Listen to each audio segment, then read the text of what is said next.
Hey, I'm Maria back with another video. It's 1:56 p.m. January 30th. It is, I believe it's Thursday. Yes, it is. It's Thursday afternoon. And so I'm just been up pretty early this morning and got some stuff done. And so I decided to make a video here. And, I was thinking about how, people on the outside who have interacted with my family, who also, my ex-family, and who also know me and have been involved with this drama probably since the day that I actually stepped foot in Bakersfield many years ago. I had mentioned this issue yesterday in one of my videos, and I know that that my family, my ex-family, has had issues with me. I literally, this literally goes back to before grade school. Some people like to see other people struggle or suffer, and it's not in them to have empathy or sympathize in any way, shape, or form. And I'm not ever going to say that I was an innocent person all my life, or that I was a goody two shoes all my life, and that I never made any mistakes, because obviously I have. I have made mistakes in my life. But I will say that when you're dealing with narcissistic people, your mistakes in the past will always be brought forward, meaning they will use anything and everything to hold against you. And so, like I mentioned before, that when I moved here, I never asked them to, come along, find me jobs, do things for me, anything like that. But their influence has always been in every place I've ever gone. Some people find this entertaining, and I've listened to other targeted individual stories, and it seems as though these sort of family conflicts are the driving force of a lot of people who are experiencing issues relating to gang stalking and human trafficking. And it is generally based on competitions that are very one-sided. I had met a girl back in, I think it was 2015, when I started making videos on this channel. It had been 2015. By the way, I was making videos on this channel since September of 2015, talking about these issues. And she too had experienced harsh abuse from her family. And I will say that there's, I think throughout history, you look at certain families, like I can understand prestigious families, like families that are extremely wealthy, and that sort of thing, because there's always that cutthroat type behavior, especially like in royal families or families that have always had a lot of wealth. Okay, they tend to look at their siblings and other members of their family as competition, whereas I would say with my ex family, yeah, we were never rich or anything.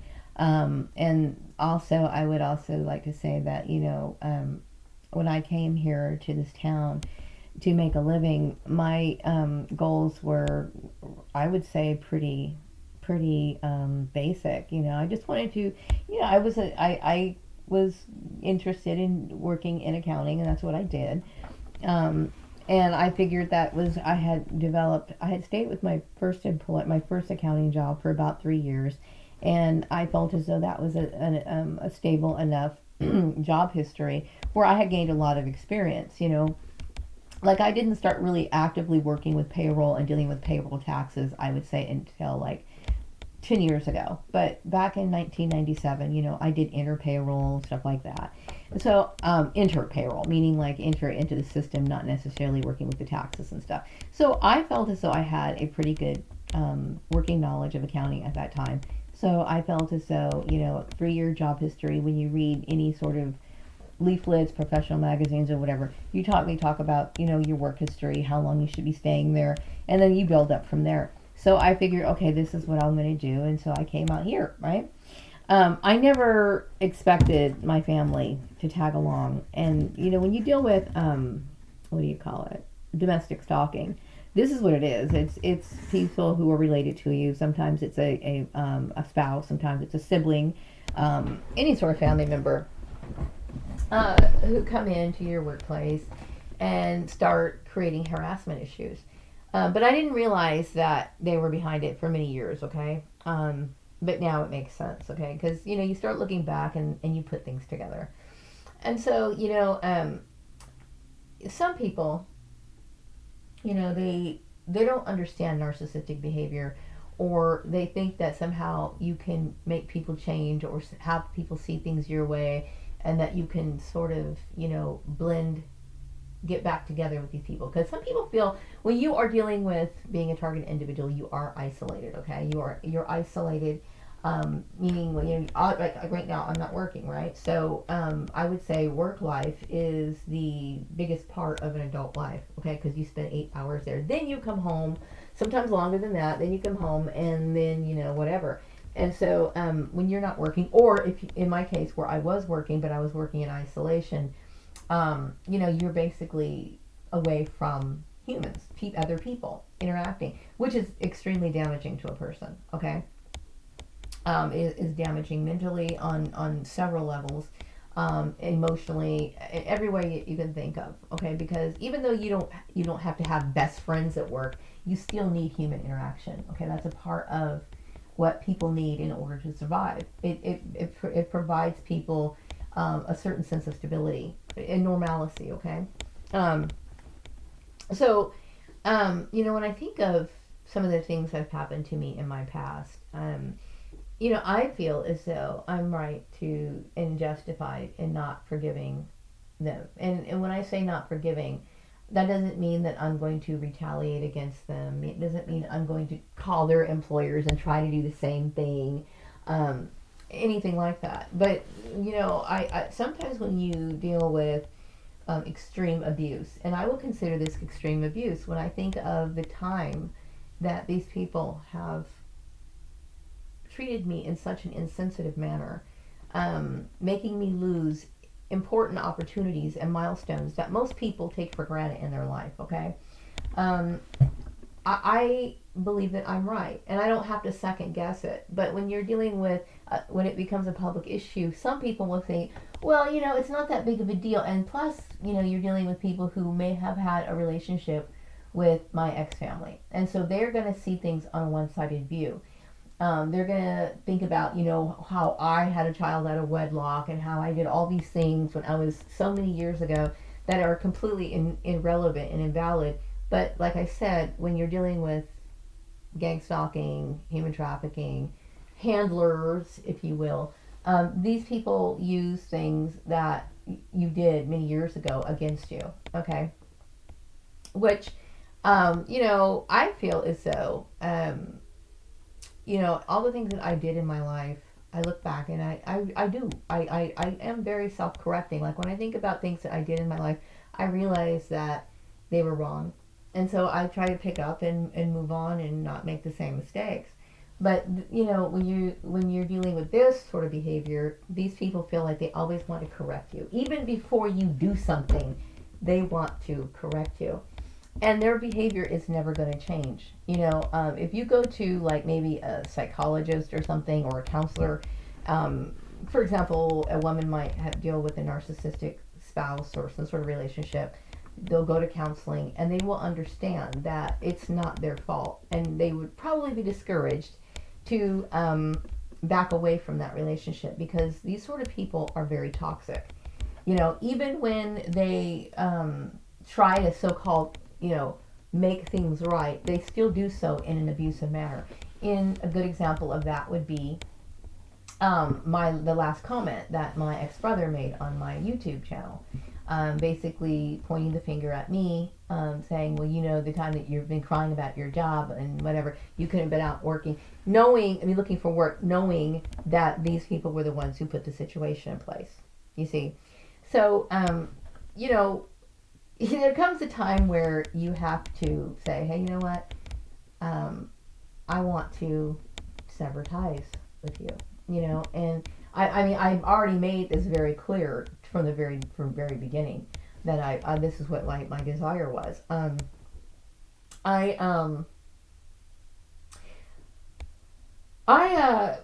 spent many years since 2015 And since I realized, that my family was involved in this, talking about my ex-family, talking about the issues relating to what do you call it, domestic stalking, and the dangers of it, and why it should not take place, and try to inform people because most people don't know. I know there's been some changes here in the community. I've seen, like, when I went to a job interview, maybe about 6 months ago, there was a person who gave me one of those. You fill all this paperwork, and they were giving me these pamphlets, and it was talking about stalking and stuff. So it's becoming, people are becoming aware of it, but just like sexual harassment and all the other issues that go on in the workplace, people don't really understand what they mean, and they should, because many people are affected by this. I think of the targeted individuals that are that are in this country alone, okay, as well as in other countries. Now, in this country, I find it extremely shocking because this is supposed to be a country where we have our individual freedoms, our rights, and yet, people can have the ability to create dictatorships in a society that is not supposed to be promoting this sort of idea. I would say though that my ex family had, like I said, they've always contested everything that I thought, mainly because they had a lack of I guess faith in me. And the reason why they did is because they've always kept me in like a bubble of confusion. Like when I was growing up, I remember I was remembering some things that took place like in school, grade school. I was thinking about something that happened when I was like in first or second grade, and it's always been this way. Always. It's like, you would think that these people would be adults and that they would go find something better to do, but I am their main source of pleasure. It is a very sick family dynamic. And when it comes to, like I mentioned before, when it comes to my ex-brother-in-law, was an addition to that family that I look at and I'm thinking, okay, so it was already toxic, but with this person being added to the mix, made it worse. It made it worse. Meaning, I think he used his ability, because he does look like the majority of the people who live in this community, and he used his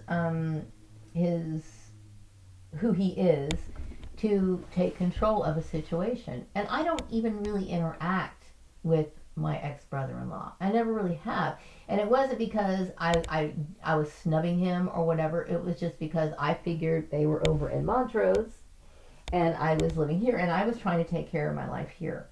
And that was it. Simple. Plain and simple. So I never even thought for a minute that he would have anything to do with my life at all. So I mentioned all this before, but every day I sit here and I wake up and I just feel like ill. I feel ill, sick to my stomach, knowing that my own blood relations put me in this situation. My own blood relations decided long ago that they were going to thrash my life for whatever reason. I think about the opportunities I missed growing up, like I said, that many people take for granted. And the reasons why my life was unbearable growing up in school, I now say it was because of them. It was because of them. Because I will tell you, when I first got to school when I was younger, I liked school. I liked it. I looked forward to going to school every single day. And then things just started getting really bad, and it was like I noticed that when I would make friends, they seemed like they were in competition with those friends. Like they wanted my friends. This is something that they've done, and I do understand that when people like what's exciting, okay, and I often think, are you supposed to be evil in order to get along in this world? They use me as the scapegoat in many ways, okay? In order for them to be liked by people, they use me as a target so that they could build their reputation. This is no lie, and I'm sure people in this community would understand that. because if they didn't create these little wars, these little competitions and stuff, they need me in order to do that, in order for them to be like in control, to feel like they have some sort of power so that they can fit in with people. Ordinarily, they wouldn't fit in with anyone. They wouldn't, okay? But the reason why they do is because most people, which I've experienced because of the gang stalking, do have a sick side to them. And they like to persecute people or take their anger out on people. Like they're extreme, like they're walking time bombs, like I had mentioned before. And so you have to offer up a scapegoat, basically. And so this is what my ex-family has done. And they probably never really thought about the mechanics of this issue. Like they think that this sort of behavior is normal. They really do. When I was thinking back to when the farmer had referred to me as the scapegoat in his correspondence, right? And then I had noticed that they look at this as so normal. They don't even mind telling people that I'm a scapegoat, okay? They don't realize that they're wrong and that the whole issue of a scapegoat is wrong and should reflect badly on them. But they don't see it that way. They don't even understand that. They just know that I'm somebody that they choose to bully all the time, and it's normal to them. So, like, if I was like, we were in the modern day. Let's just say, for example, we were teenagers right now in 2020, okay, and then we were all living under my mother's home, and then maybe a professional would come in and probably try to offer counseling to this warped family. Obviously, but we are all adults. We all have our own individual lives, and we have our lives to live separately. I believe my ex-brother lives in Nevada. I have my ex-sister who lives in Lancaster. My other ex-sister lives in Montrose, California. These people should have their own life to live. You know what I mean? Like I was talking about my ex-sister Tanya. My ex-sister Tanya should be an accomplished person. She has a bachelor's degree, which she was very proud to let everyone know that, because she and her ex-husband and my other brother and sister made life miserable for me in school. So they put me in a situation where I was always struggling. Okay, now they need to understand that the reasons why I had problems in school is because of them. These people are extremely toxic, extremely competitive, and in a competition that I have no interest in playing. Everything that I do in my life has nothing to do with them. Nothing. I don't sit there and think about, like, when I go out and buy something, shop or make something, or I'm thinking about doing something, I never think about, hey, I wonder, are they going to be jealous, or I don't think about that. I just simply do what I do and move on, okay? But these people think this sort of narcissistic behavior, everything that you do, they take it as a slight. Now, I also want to talk about when I was still living with with Joel. Okay, I'm just going to call him Joel because I don't know really what he was at all or whatever. But I remember telling him that I started talking to him about what was going on, like what was going on out in the town, what was going on in my workplace and everything. Obviously, he must have known about it, okay? But he kept saying, it was your stinking sister. That's what he said. That was what he said. It was your stinking sister. He didn't say which sister, but he said it was your stinking sister. And I kept thinking, okay, he knows something. But he never really divulged much information about it. But he did mention it was my sister.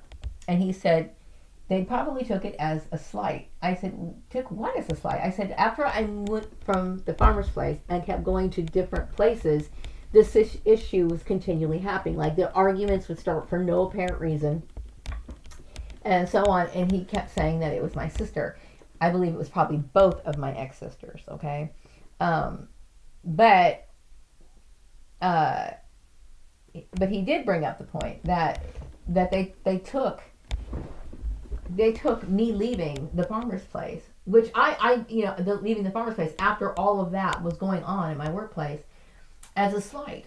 Like, even when you're dealing with being constantly abused and you choose to leave, right, because you're abused, they get more angry because they want to keep controlling you. They want to keep the bullying going on, and that's one of the reasons why it continued happening from every place that I went to afterwards. Um, so excuse me. So my brain is just, you have to understand.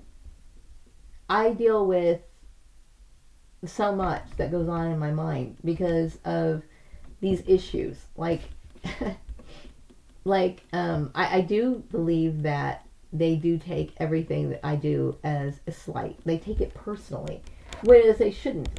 What my family does. Like, for example, my ex sister Lisa, she buys things. She gets things for her house. She gets things for her children. Whatever.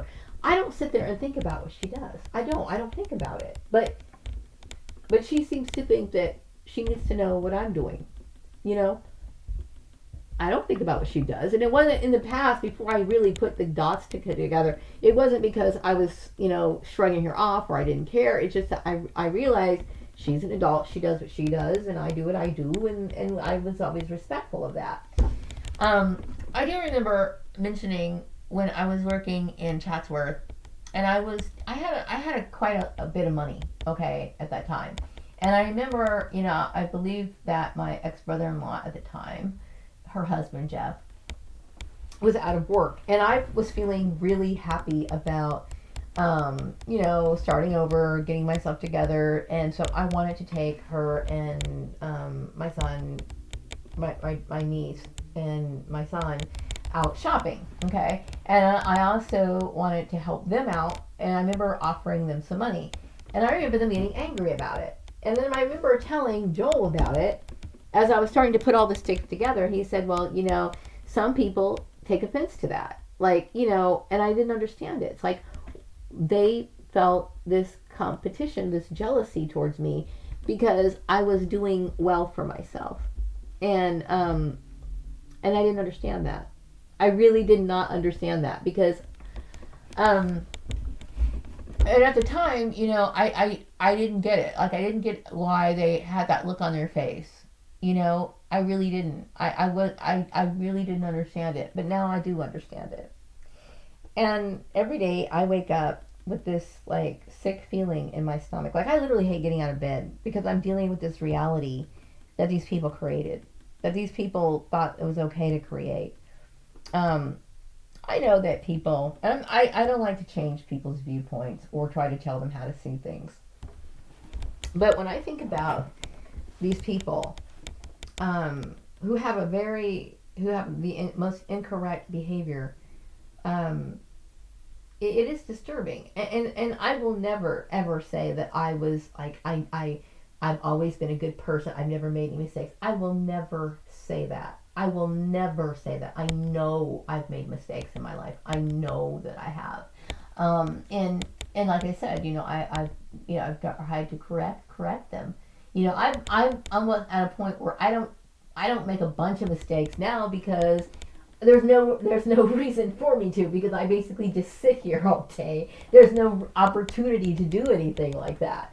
But I just feel as though I know that my ex sisters made mistakes in their life. I know that they have, and I can name them if I wanted to. But to me, they were so long ago that I don't see any point in bringing it up.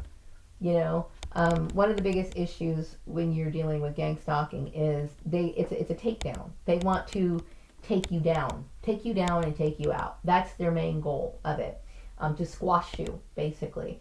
And so, obviously, as an adult, I'm just, like I said, I don't really do a whole lot. So in order for them to, bring me down in the eyes of other people, they'll have to sit here and bring up stuff like, oh, Maria had a child out of wedlock, and she did this and she did that. That's their only ammunition that they have.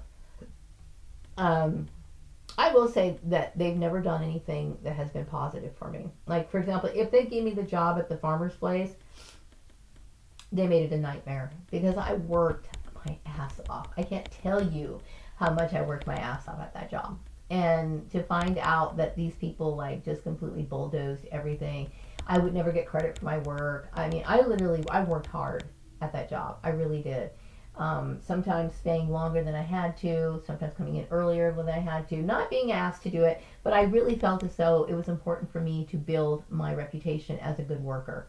And knowing that they did what they did is just, it's extremely painful. And then knowing that after I left that place, they continued to squash everything to where that they left my job history in a choppy mess. Okay, which I did confirm the issue about working for temp jobs, consecutive temp jobs and stuff like that. And yeah, people do that when they work temp jobs or contract work. They lump it all together on their resume. But that's something I never wanted to do. I never wanted to do that.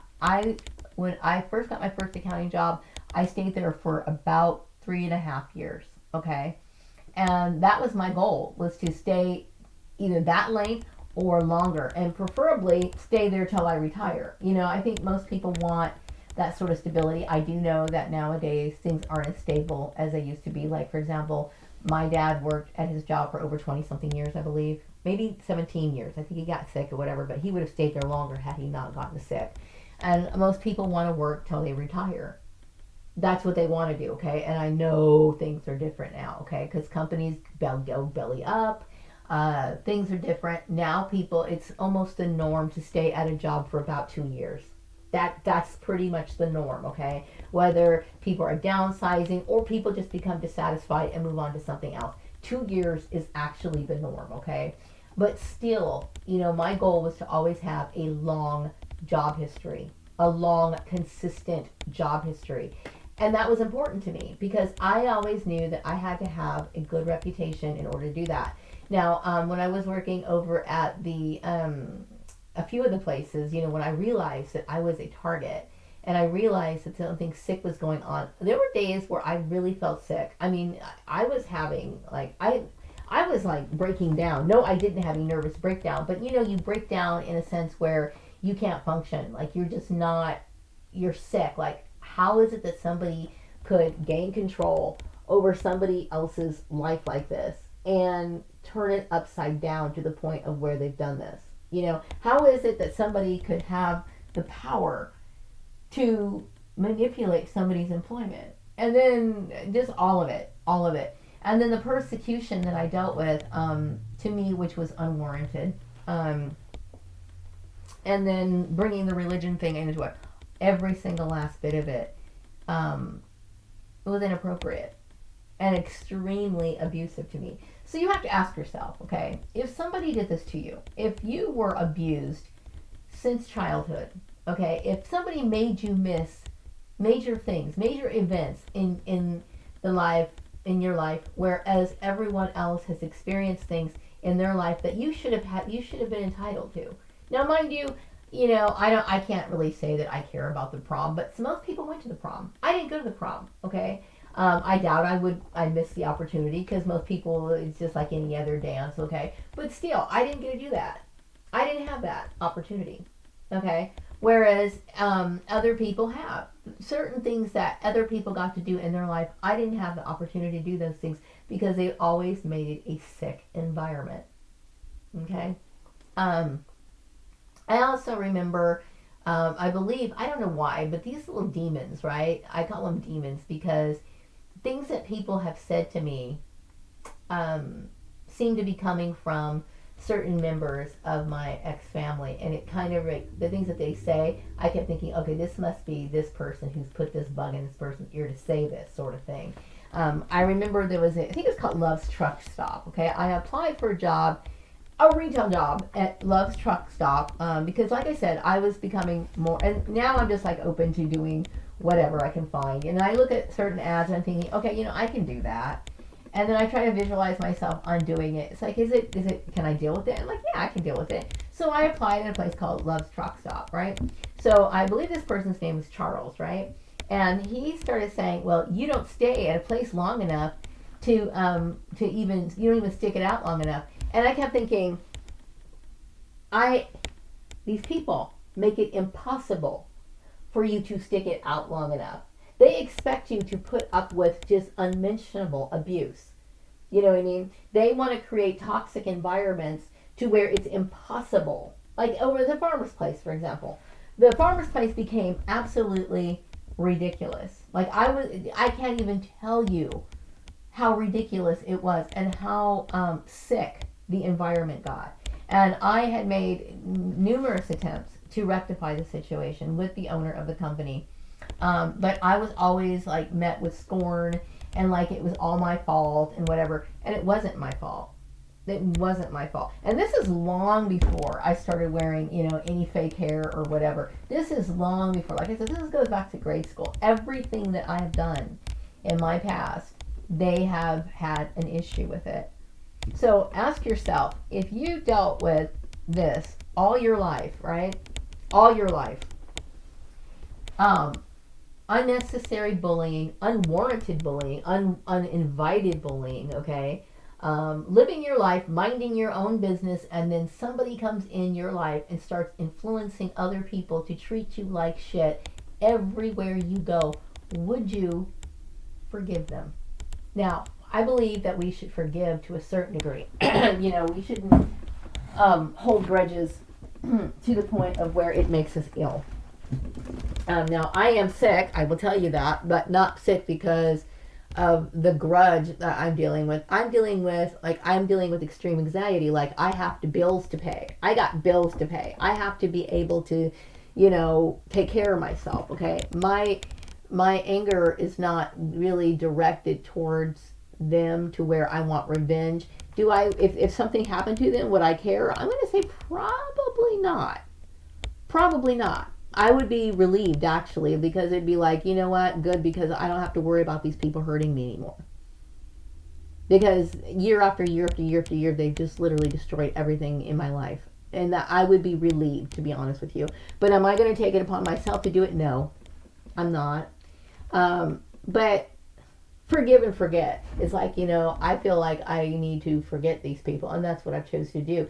But they still hung on. And the part of it is I think mainly it's because some people, they think, well, you don't have anybody, because they make sure that you have no one. They make sure that you don't, okay? And the people that you do encounter probably have something to do with them, okay? And you want to protect yourself from their narcissistic abuse, right? They don't understand how you could allow yourself to be isolated, and they think that you're going to be so lonely that you're going to want them regardless. And the answer is no. No. These people have caused me nothing but pain. Years and years of that kind of pain that I didn't figure out for a long time, but now that I do understand, absolutely not. It's ridiculous for me to think that I'm going to be loving towards these people, because it's impossible to, because everything that I've ever done in my life that they've squashed. That's the truth, So anyway, but ask yourself that question: would you forgive somebody who destroyed everything in your life? I think we know the answer to that question. I'm going to wrap up the video now, and I hope you have a great day. Bye-bye.